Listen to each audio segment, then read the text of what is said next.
ស្គាល់ទាំងត្រារីស្រងដូចតាឈ្មោះថារំដួលសរិនចិន្តាចំបាញ់ធ្លាប់គេសបិនប្រហើតែក្លិនសរិនពកស្នេហ៍កៅវៃអារម្មណ៍លងលងឆ្លងនឹង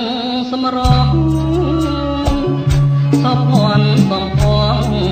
តស្រងគួរឲ្យបែកដីដោយផ្កាក្រពុំកំពុងពេញវ័យនៅក្នុងលោកីរកស្រីមកផ្ទឹមពុំបាន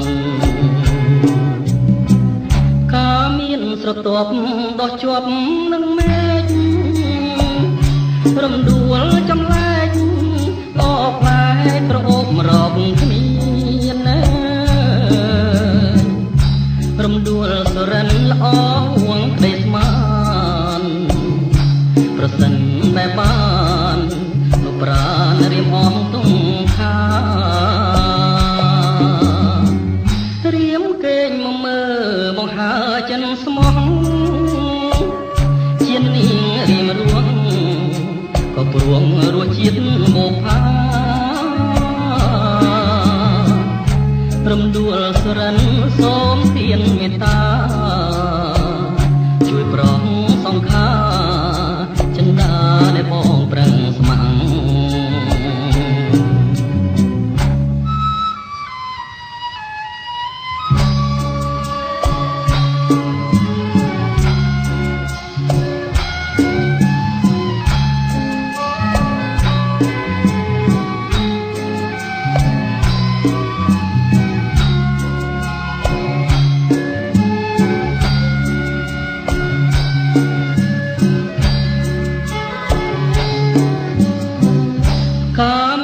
ស្រទាប់ដោះជាប់នឹងមេឃ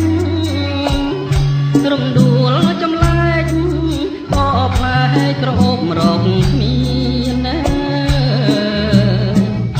រំដួលសរិនល្អហួងក្តីស្មានប្រសិនបែបបានប្រាណរៀមអងទុំខារៀមកេងមកមើលបង្ហើចិនស្មោះជាតិនាងរៀមរួងក៏ព្រួងរសជាតិមកផារំដួលសរិនសូមទានមេត្តាជួយប្រងសង្ខាចិន្តាដែលបងប្រឹងស្ម័គ